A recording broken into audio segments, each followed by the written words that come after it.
Today's guest has quite a special story. Most people in Finnish education, I think, know him as the former publishing director of Otava Publishing, where he worked for 14 years in total, with some time in between positions at other places, such as Microsoft Finland and Tammi Publishers, as well as an entrepreneurial venture under Sankila Design, and a couple of board engagements, including as general director of the Worlddidac Association. A year and a couple of months ago, he left the publishing industry and co-founded and started directing Edulyzer, a Finnish EdTech company that collects and analyzes information from various school activities in order to improve learning, comfort, pedagogical well-being, and cooperation. There, his mission is to be part of building school communities in which the potential of everyone involved is visible and appreciated. Wow, what a brave move, Teuvo. Welcome to the podcast. Oh, thank you, Joni. It's great to be here. It's a long story, it's a long journey, but I'm quite happy to be here right now. And maybe it's so that the curiosity has been always driving me ahead. So maybe we can a little bit open up what I have done during these years. Definitely, and I want you to start with your story back in the days, maybe from even before Microsoft. But start wherever you feel is relevant. But because you have a very interesting story from the corporate world and so on. And even before that, your university studies were also quite interesting. Yeah. Okay. Yeah. Thank you. So I have been studying ICT and mathematics in Jyväskylä University, also physics and statistics. And I came to be a teacher. So I have been teaching in upper secondary school and in high school level 4 years. And then after that, I left to publishing business. But even in school, when I was teaching there, it was the time of beginning of 90s, and it was the time when the computers came to school, and we started to using math type to make the tests in digital format, and that was very, very interesting for all of us. From disk drive you were using for saving those things, and then you went to the classroom. But that was the start, and all the time the curiosity of towards to learning, how you learn, how you can give more possibilities to learners to learn. That's the one thing that I have been looking for all the time. So after that, I came and started to work with Otava first time. So I have been there 3 times totally. And then I was starting as an editor in Otava Publishing, and I was editing about maths and physics mostly. And then after 4 years, I left back to school. So I was in adult education, teaching math and ICT to those who were studying business studies in adult education called Taitotalo. So on that time it was AMI Edu, if I remember correct. And after that I went to a private-owned company who was teaching or training different companies to use technology for improve their own workflows. So it's like that was the time when the Adobe stuff went more popular, and the Quark Express was still in use for publishing business, and then we were working with magazines, newspapers, publishing houses, print houses, and advertising agencies. That was a very, very good time for me, because I'm learning a lot what is happening on that area. And when was that? That was in the late 90s, like 98. I think that was the time.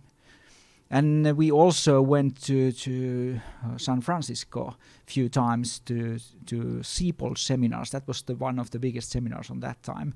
And it was a possibility also to see Bill Gates and Steve Jobs on the same area, talking to each other and thinking about what will be the Microsoft and Apple together.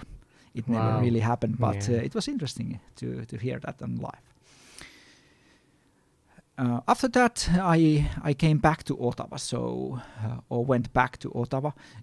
I was then as a publishing manager. Then was my time to decide what kind of new learning content we are building up there to the science and maths and biology, geography, and it was very, very interesting. also a very good place to learn a lot, because I met like hundreds of authors who were manuscripting the learning materials, and I was like in a front row to see how they think about what is the best possible solution for pedagogical improvement for the learning. That was a great time. I still I'm happy that I have had that possibility. And did you see that you could transfer any knowledge from Microsoft back to Ottawa? Was it a good shift to have the break? Yeah. I went after that, at being the publishing manager, I went to Microsoft. And that was totally a new world again, because a lot of technology, lot of helping municipalities to do their work with technology, and also getting a lot of information how Microsoft see the future of the education. That was also a great place to learn a lot. Then after that, could you tell us a little bit more about that? Because I think many people like myself don't know really that Microsoft was already then very much into education. And what really was Microsoft planning or thinking about education back then? It was a lot of thinking about how to use technology to improve the whole school. It was not only the learners, or it was not only the teachers. It's like how could the whole community work better? It's like a smoothly way to save your content, create a new one, and then of course use the same content again and again. Then on that time, I think was the first time when teachers were also talking about the project writing. So you are process writing. So you are writing and writing again the same text, and it will be better and better all the time. So it was a good place to be. I like that. Great. And because I remember, I usually tell the story that when technology was first introduced in my classroom, I was 12 years old, and we got laptops. Yeah. And we had educational games in them. So we actually learned how to touch type very fast, thanks to the technology in the classroom at the time. But then at some point, the technology used in education or in school became outdated at some point and wasn't really helping us pedagogically or productively to learn new things, because back then we didn't have laptops at home. So it was quite revolutionary to have a laptop in the school and that you can use it for educational games. But how have you seen the development, maybe having connections in Microsoft still, and then seeing how the education technology industry has boomed, and then you also, as a publishing director, has been very much in the forefront of looking at what the startups do, and you can tell more about that if you want to. Really, as a pioneer publisher or publishing director, because I've been in contact with many, and most are very careful at doing any kind of innovation and just waiting for legislation to change until they have to, let's say, incorporate some technology. And I think it's a very challenging situation now for publishers in general. So if you can tell us the story a little bit, how you see how that has evolved. Yeah. Then when I went back to Ottawa to the third time and last so far, so it was a time when everybody was thinking about how to use the technology in learning, and how can you help teachers to teach better, and how they can use technology. And on that time it was also said that almost all schools have already computers. Not exactly one-to-one, not exactly very good connections to web, but still a lot of computers in the classroom, and that was a good start. And then it was also a time when was the first talks about how to develop the learning content that is usable with the computers. And then when I started to think about myself, and it's not me, it's like the team who was working with me, to think about how to change the world a little bit more technology friendly in schools. And it's about content. How can you use content? What does it really mean to content if you use technology? And on that time, I was always looking back what I learned from Microsoft, because I knew what the technology can bring to classrooms, and that was very helpful to think my own thoughts and to share it with the group. And they're creative, so it was easy to how can I implement how to use it. But to be honest. It's not just, okay, let's do learning content in digital format. It doesn't work like that. So first we decided that we will do that. Small parts. And then we decided that we started to looking for a platform to work with. And we started to work with, first we started to work with a platform from Aste, from Finnish company. And then quite soon after that with Klaubi, that was also Finnish company who made a platform where you can use the learning materials. And we just go and started and say, okay, let's try what we can do. And the first thing was that let's do a lot of material. Not very, how can I say, complicated, it was simple, but a lot of those. So it was the year of mass. So somehow like you do a lot of things, and the reason why we did so was that when we can give these materials to teachers to use in their classrooms, we can get feedback. And the feedback will give us a lot of things that what we can next develop. And that was very, very important, because if you just do and think by yourself what to do next, you can get lost quite soon. But we get the feedback from the teachers and from the learners, and we can also do the next versions.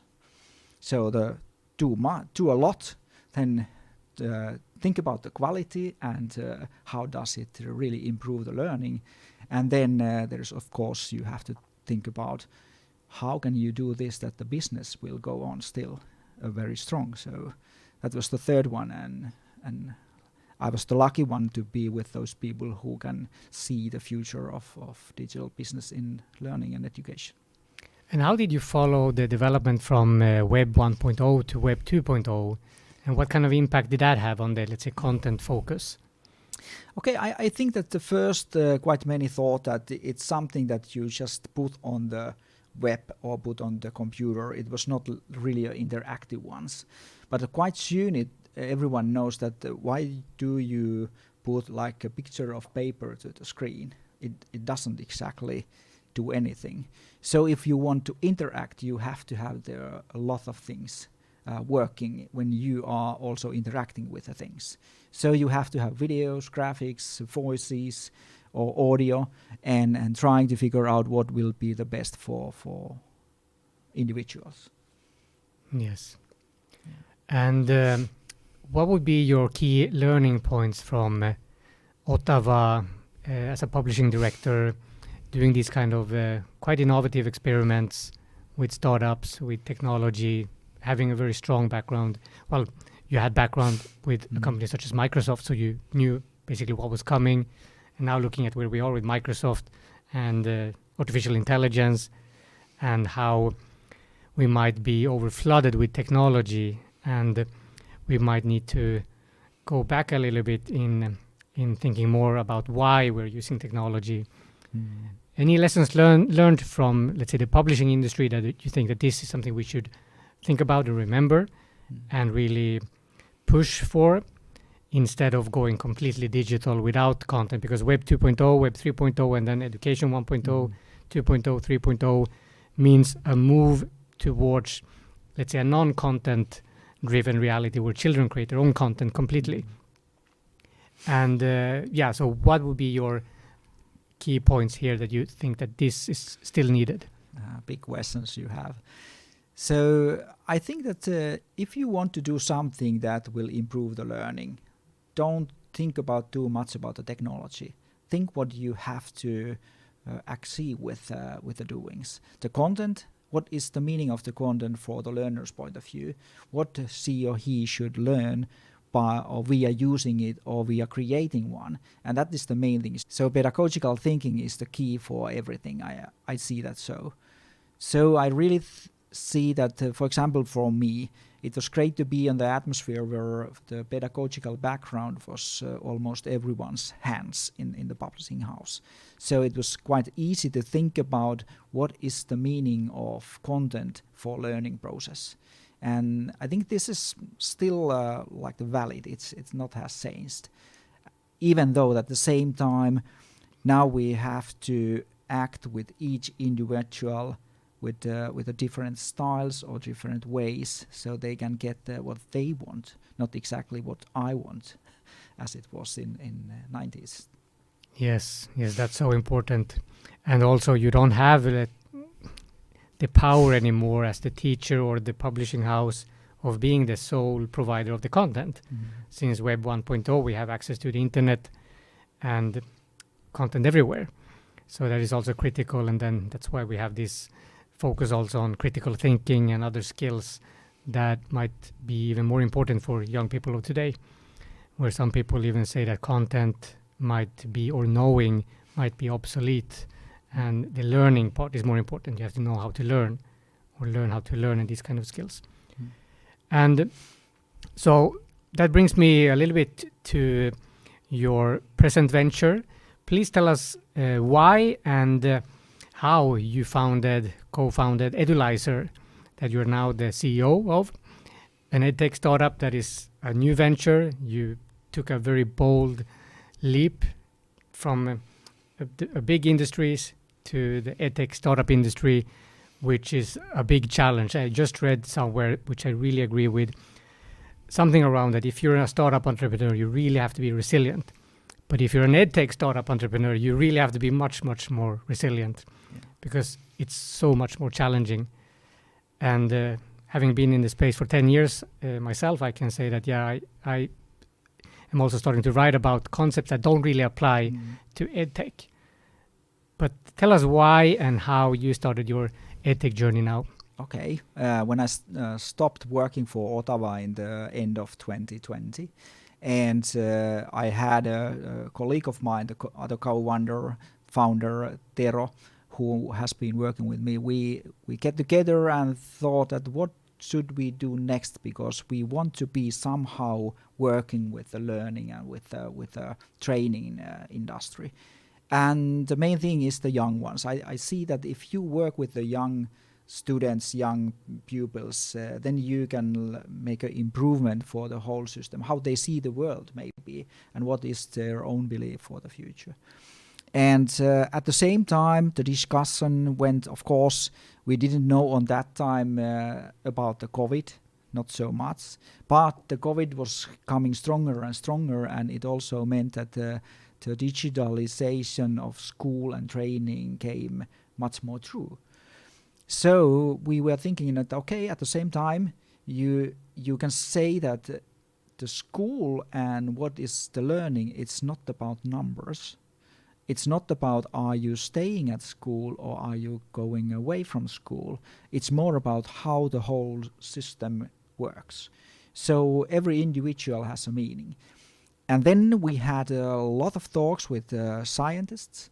So we were visiting Turku University, East Finland University, Helsinki University, and also with Oulu University. And we had a lot of great discussions with the researchers. And that was like a key, that they saw that there are certain methods how you can find the information from the players of or the actors of the school community. And after that, we decided, okay, this is the area where we want to go. And how did you focus then? Because at some point a few years ago, there was a talks about, okay, we need insights, the learning analytics.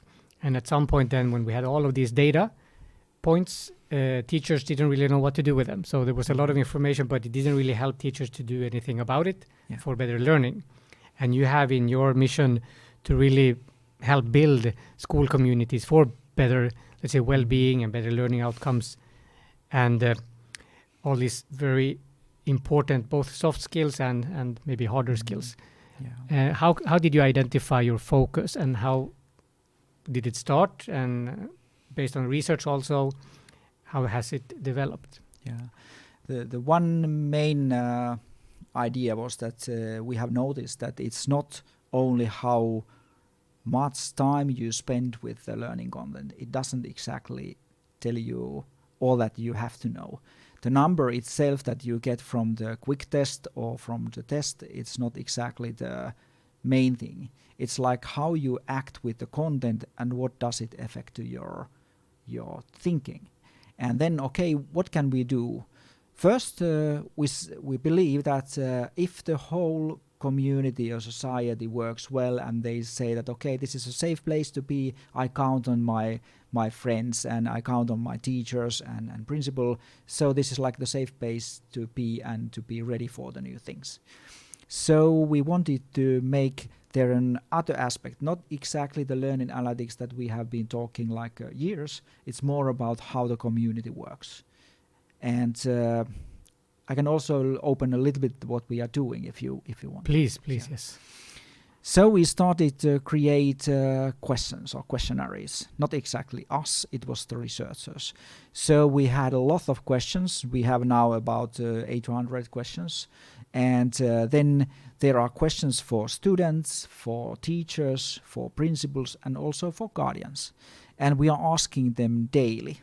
So every day, one question. It takes less than 1 minute per student to answer the question, so it doesn't really take any big part of the day. But it gives us a continuously growing data about the school community. We ask, for example, how they feel in the school day, so about the feelings. We also ask questions about their well-being, how they see their own skills, and how they see that they are managing in the school environment in areas of subjects, for example, how good they are in certain subjects, and how they see their own relationship with the teachers. And from the teachers, we ask, for example, how they see the working in a group, how they see their own possibilities to develop their own skills, and like, are they happy workers who see the future? And from the principals, quite the same from the teachers, but from the pedagogical leadership point of view. So you can see that, okay, in this time and this year, I think we should be ready for the much more future-oriented pedagogical leadership than before.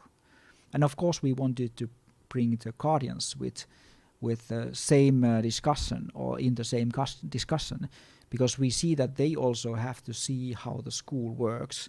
The school should be more transparent to the guardians, and then we can say that, okay, if they also feel that the school is a safe place to learn, it will help everyone.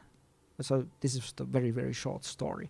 And how do you relate that school community building to, let's say, the larger community, society in general, let's say municipality per municipality, but really to make sure that it's a safe place, but also very much connected to the everyday lives of the people also outside of school? Because many times young people of today don't see school as relevant for their future and their real life, because that's outside of school.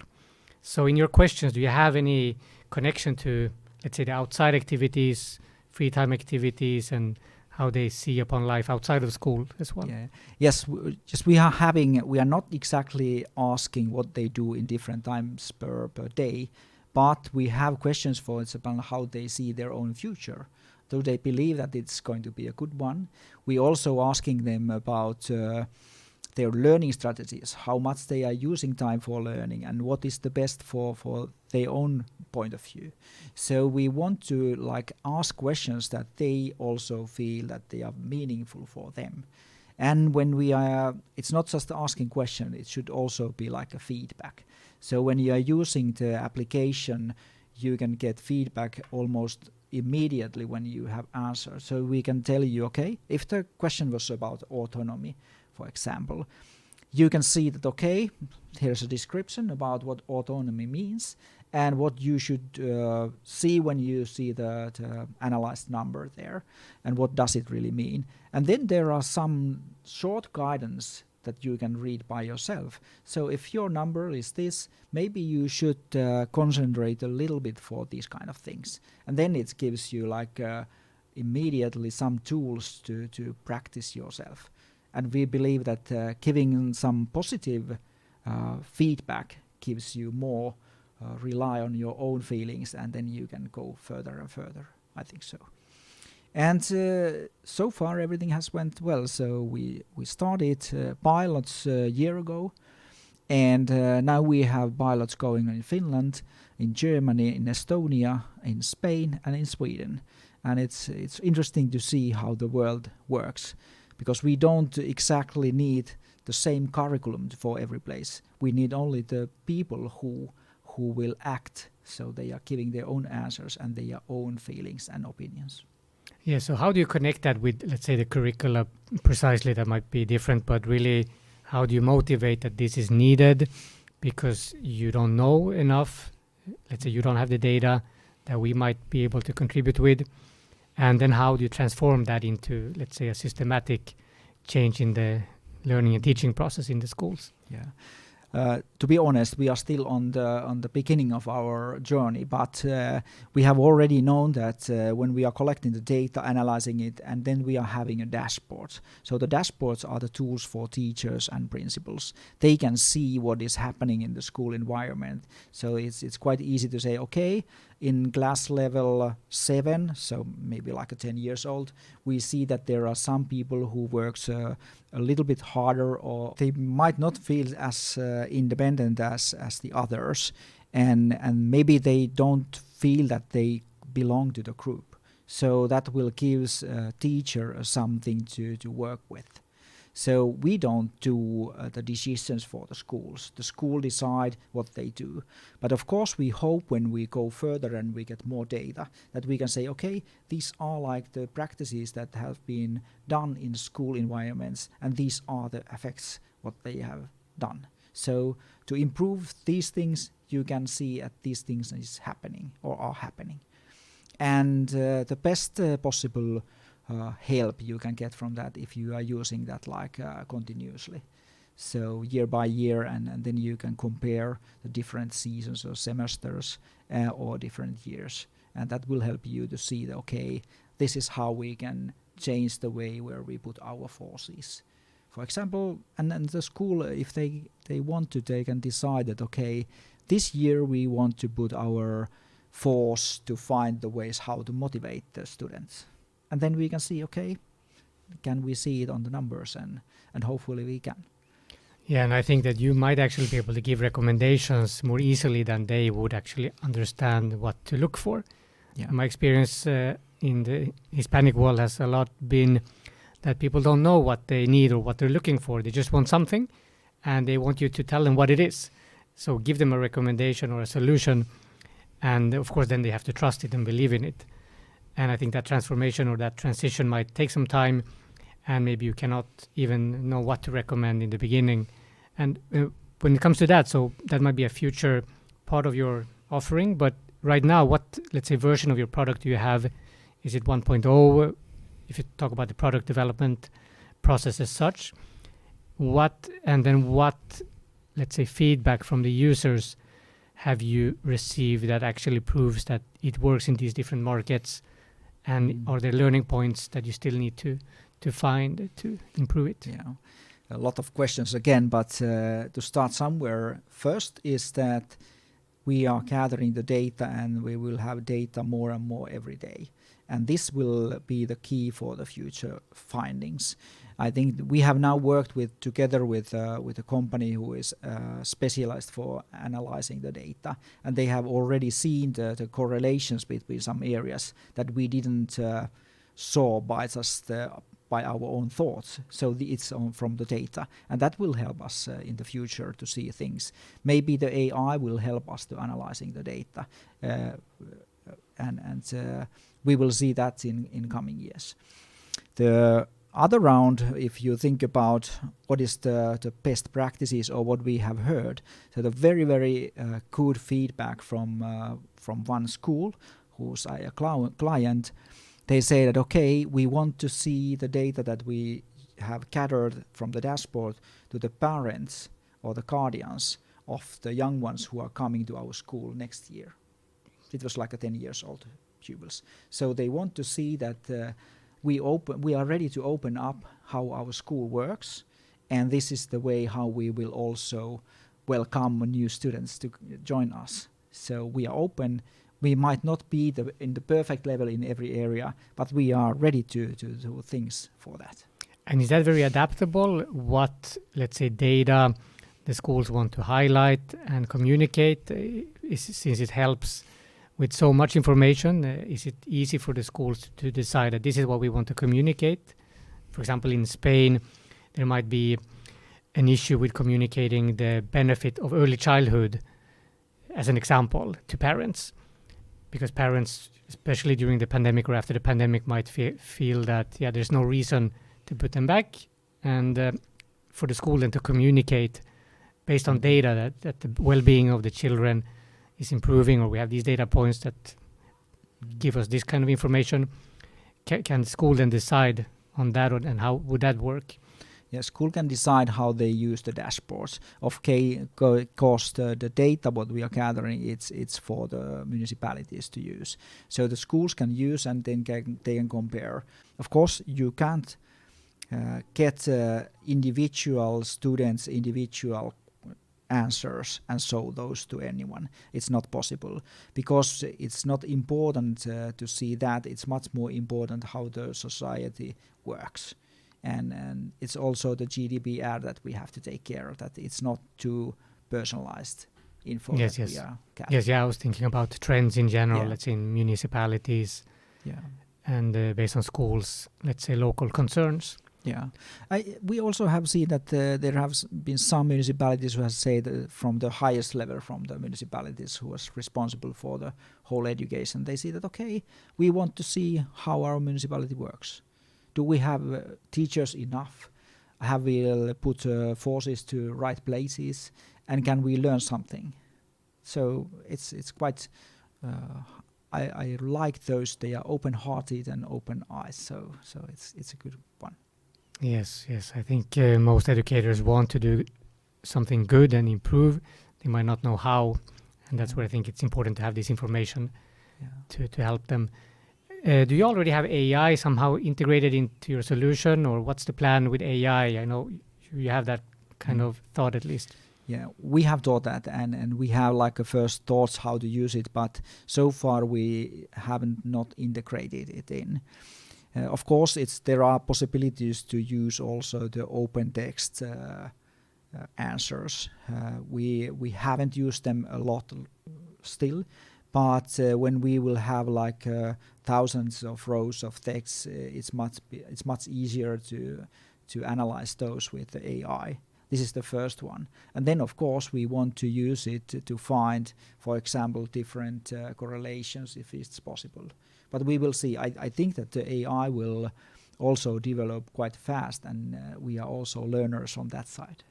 Yes, definitely. And what would be your, let's say, personal opinion when it comes to AI, pros and cons in general, and especially thinking that parents and school leaders and educators might be afraid of being replaced, or the big change, they have to learn so many new things. What would be your thoughts and maybe recommendations based on your personal opinion? Yeah. My personal opinion is that when you are using AI, it's a great tool. But don't forget to think by yourself. I think that is the thing that I see is very important. I also see that I recommend reading different kind of stories, books, audiobooks, whatever, to see how the world acts. Then you have like tools for building up your own mind, your own thinking, and then compare your own thinking about the results that you can get from the AI. If you are happy with them, use them. So I think that's how you use tools. Okay, and related to that, I read an article recently that a publisher actually distributed about the fake AI possibilities, or the possibilities of AI, advanced AI, to even manipulate videos, so that everything online can be manipulated, so you don't really know, is there a human actually behind it, that you would need to certify it or verify it as a human, that this is my verified video, and that might actually be an opportunity back for publishers to have the printed material as the safest certified material when it comes to content. So if we try to look back to the role of content now and the publisher's role, what are your thoughts around that? I don't know exactly. I see that the development process will go that when the AI has came about less than a year ago to the public discussion, I think that the next coming 2 years are going to be like a rapid development of AI. And after that, there are critical wing will come and say that, okay, this is too much, and then we will find something new. I'm quite sure about that. But I don't know what will happen to different areas. But if we look back to history, there has always been possibilities to use for the wrong different information for the wrong purposes. So it's not a new thing. You have only new tools for that also.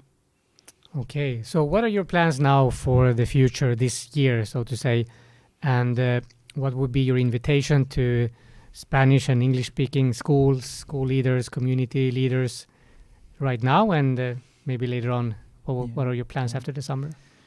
I think that the main message is that be curious about what is happening in the school classrooms and in the whole school society. So I think that we are still going forward and from the learning some subjects and trying to have a very good number from certain area. It's not important anymore. It's more like how you act in a classroom, how you can find your way to go forward. So and for that you might need information. For example, that kind of information that we are collecting via Edulyzer, and then you can put your own thinking and this data and see how could you be offering the best possible environment for learning and teaching, of course. Okay, so is it edulyzer.com? Can you summarize your offering to the public? Yeah, please go to edulyzer.com and find the way how we are collecting or gathering the data, how we are analyzing it, and how we are putting it on the dashboard. And there are also contact information, so you will find me from that side. Fantastic. And I wanted to ask if there's anything else that you would like people to recommend when it comes to resources or other projects that you're involved with. Maybe I can just say that now I also working for the Worlddidac Association, and it's the association that works for the different educational players and companies and helping them to find networks to work together and be on worldwide educational world. So it's more like being together and work all over the world for the same purposes, find the best ways to educate young ones and change the world a little bit. You can find that also. Fantastic, Teuvo. So thank you so much, and I really hope to be able to continue following your story and somehow contribute also to helping to build better school communities, especially now when we are in a chaotic technical and digital world. We need to understand better the data that is everywhere and also focus more on the pedagogical well-being as you have in your mission. And I think that you also have it very right when you have it through collaboration, cooperation, and on a community level. So thank you very much, Teuvo, and I look forward to continuing the conversation. Thank you, Joni. That was a great possibility. Thank you. Thank you. Bye-bye. Bye.